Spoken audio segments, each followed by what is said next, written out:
കഴിഞ്ഞ കുറേ മണിക്കൂറുകളായിട്ട് കേരളത്തിൻ്റെ മുകളിലേക്ക് വലിയ രീതിയിലുള്ള കൂമ്പാരമേഘങ്ങളുടെ സാന്നിധ്യമാണ് കാണപ്പെടുന്നത്. പ്രത്യേകിച്ചും നമ്മൾ സാറ്റലൈറ്റ് റഡാർ ഇമേജുകൾ നോക്കുമ്പോൾ മനസ്സിലാകുന്നത് ഒരു 14 കിലോമീറ്റർ വരെ ഉയരമുള്ള മേഘങ്ങളാണ് പ്രത്യേകിച്ചും കൊച്ചി കേന്ദ്രീകരിച്ച് കാണപ്പെട്ടത്. അപ്പോൾ ഇത്തരം മേഘങ്ങളുണ്ടാകുന്ന അവസരങ്ങളിൽ സംഭവിക്കുന്നത് ചുരുങ്ങിയ സമയത്തിനുള്ളിൽ കൂടുതൽ മഴ പെയ്യിക്കുന്ന ഒരു സ്വഭാവമാണ് ഇത്തരം പൊതുവേ ഉള്ളത്. അത് മൺസൂൺ എത്തുന്നതിന് തൊട്ട് മുമ്പ് പ്രീ മൺസൂൺ സ്വഭാവത്തിലുള്ള മേഘങ്ങളാണ് ഇപ്പോൾ ഉണ്ടാകുന്നത്. ഇതൊരു മൺസൂൺ മഴമേഘങ്ങളല്ല. പ്രത്യേകിച്ചും റെമൽ ചുഴലിക്കാറ്റ് ഇപ്പോൾ കരയിൽ പ്രവേശിച്ചതിന് ശേഷം നമ്മുടെ പശ്ചിമ തീരത്ത് പസഫിക്കിലെയും ഒരു സൈക്ലോൺ നിലനിൽക്കുന്നുണ്ട്, ടൈഫൂൺ. ഇപ്പോൾ ഇതിൻ്റെയൊക്കെ ഒരു പാർട്ടായിട്ട് നമ്മുടെ പശ്ചിമ തീരത്തെ കാറ്റിൻ്റെ ശക്തി ഒരല്പം വർദ്ധിച്ചിട്ടുണ്ട്.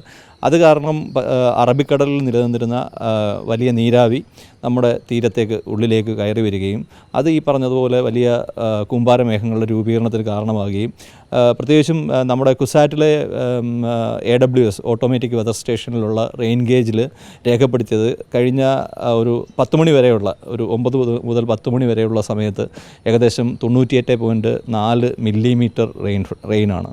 എന്ന് പറഞ്ഞു കഴിഞ്ഞാൽ നമ്മൾ വിസ്ഫോടനത്തെ വർഗീകരിച്ചിരിക്കുന്നത് 1 മണിക്കൂർ 10 സെൻറ്റിമീറ്റർ മഴ കിട്ടുമ്പോഴാണ്. പക്ഷേ ഇത് ഏകദേശം മേഘവിസ്ഫോടനം തന്നെയാണ്. ഒരു പക്ഷേ ഈ ഭാഗത്തല്ലാതെ ഇതിന് ചുറ്റുമുള്ള മറ്റേതെങ്കിലും പ്രദേശത്ത് 100 സെൻറ്റിമീറ്റർ തന്നെ അല്ലെങ്കിൽ 100 മില്ലിമീറ്റർ അല്ലെങ്കിൽ 10 സെൻറ്റിമീറ്റർ തന്നെ മഴ കിട്ടാനുള്ള സാഹചര്യം നിലനിൽക്കുന്നുമുണ്ട്.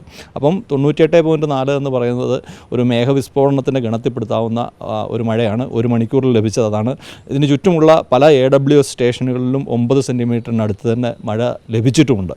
അപ്പം ഇന്ന് രാവിലെ പ്രത്യേകിച്ചും ഇത്തരം മേഘവിസ്ഫോടനത്തിൻ്റെ രൂപത്തിലുള്ള ചുരുങ്ങിയ കാലയളവിൽ കിട്ടുന്ന അതിതീവ്ര മഴയാണ് പലപ്പോഴും കൊച്ചിൻ സിറ്റിയെ മൺസൂൺ സമയത്തല്ല 2018 പോലും നമുക്ക് കൊച്ചിൻ സിറ്റിയിൽ വലിയ പ്രശ്നങ്ങളുണ്ടായില്ല. പക്ഷേ അതിനുശേഷം പല അവസരങ്ങളിലും മെയ് മാസത്തിലും ഒക്ടോബർ മാസത്തിലും ഒക്കെ ആയിട്ട് കൊച്ചിൻ സിറ്റിയിൽ ഉണ്ടായിട്ടുള്ള ഇത്തരം ലഘുമേഘ വിസ്ഫോടനങ്ങളും ഇപ്പോൾ നമുക്ക് ലഭിച്ചിരിക്കുന്ന മേഘവിസ്ഫോടനത്തിൻ്റെ ഗണത്തിലുള്ള ഈ മഴയും പൊതുവേ നമ്മുടെ ഡ്രെയിനേജ് സിസ്റ്റത്തിനൊന്നും അക്കോമഡേറ്റ് ചെയ്യാൻ പാകത്തിലുള്ള മഴയല്ല.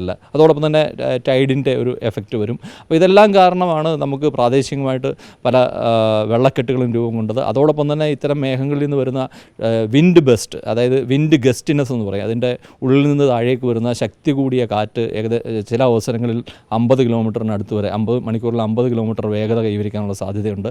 അത് കാരണമാണ് പല പ്രദേശങ്ങളിലും നമുക്ക് കാണാൻ സാധിക്കുന്ന പോലെ മരങ്ങളും മറ്റും വലിയ തോതിൽ കടപുഴകി വീണിട്ടുള്ളത്. അപ്പോൾ ഇത്തരം കൂമ്പാരമേഘങ്ങളുടെ സാന്നിധ്യമായിരുന്നു രാവിലെ നമ്മൾ ദർശിച്ചത്.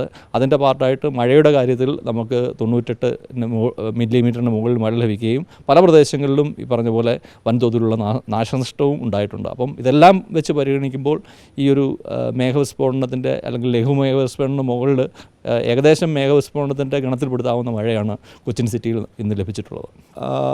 നമുക്ക് മേഘവിസ്ഫോടനമൊക്കെ ഈ പറഞ്ഞതുപോലെ ഒരു 6 മണിക്കൂർ 12 മണിക്കൂർ മുമ്പേ അതിന് പ്രവചിക്കാനുള്ള ഒരു കേപ്പബിലിറ്റി ഉള്ളൂ. സാറ്റലൈറ്റ് ഇമേജ് റഡാർ ഇമേജൊക്കെ നോക്കിയാണ് നമ്മൾ പറയുന്നത്. എന്നിരുന്നാൽ പോലും 1-2 ഈ പറഞ്ഞ പോലെ ഒറ്റപ്പെട്ട സമയങ്ങളിൽ ഈ പറഞ്ഞ പോലെ എല്ലാ ഫേവറബിൾ കണ്ടീഷൻസും ആകുകയാണെങ്കിൽ എന്ന് പറഞ്ഞ പോലെ കാറ്റ് ശക്തി പ്രാപിക്കുക, അതോടൊപ്പം തന്നെ കൂടുതൽ നീരാവി എത്തുക, ഈ മേഘങ്ങൾ വലിയ തോതിൽ ഉയരത്തിലേക്ക് വളരുക, ഇങ്ങനെയൊക്കെ സംഭവിച്ചു കഴിഞ്ഞാൽ നമുക്ക് ഇത് പ്രതീക്ഷിക്കാവുന്നതാണ്. പക്ഷേ ഇത് നമുക്ക് ഏത് സ്ഥലത്തുണ്ടാവുമെന്ന് മുൻകൂട്ടി നമുക്ക് പ്രവചിക്കാനുള്ള ഒരു കേപ്പബിലിറ്റി ഇല്ല. റഡാർ സംവിധാനത്തിലൂടെ ഇത് രാവിലെ നമുക്ക് മനസ്സിലാകും 6 മണിക്കൂറിലെ 12 മണിക്കൂർ മുമ്പേ ഏത് സാഹചര്യങ്ങളിൽ ഉണ്ടാകുമോ ഇല്ലയോ എന്നുള്ളത്. പക്ഷേ സാഹചര്യം നിലനിൽക്കുന്നുണ്ട്. ഇതുവരെയുള്ള റഡാർ ഡേറ്റ മനസ്സിലാക്കുമ്പോൾ ഇതിൻ്റെ ഒരു ചെറിയൊരു അയവ് വന്നിട്ടുണ്ട്. വീണ്ടും അത് ബിൽഡപ്പ് ചെയ്യാനുള്ള ഇതിപ്പം ഒരു മേഘം ഉണ്ടായി അത് റെയിൻ ഫോർമേഷൻ കഴിഞ്ഞ് അത് ഡിസിപ്പേറ്റ് ചെയ്ത് കഴിഞ്ഞാൽ വീണ്ടും കുറേ സമയം എടുത്തു കഴിഞ്ഞാൽ അത്തരം മേഘങ്ങളിൽ രൂപീകരിക്കപ്പെടുകയുള്ളൂ. അപ്പോൾ ആ ഒരു സമയം നമുക്ക് എപ്പോഴാണ് എന്ന് പറയാൻ പറ്റില്ല.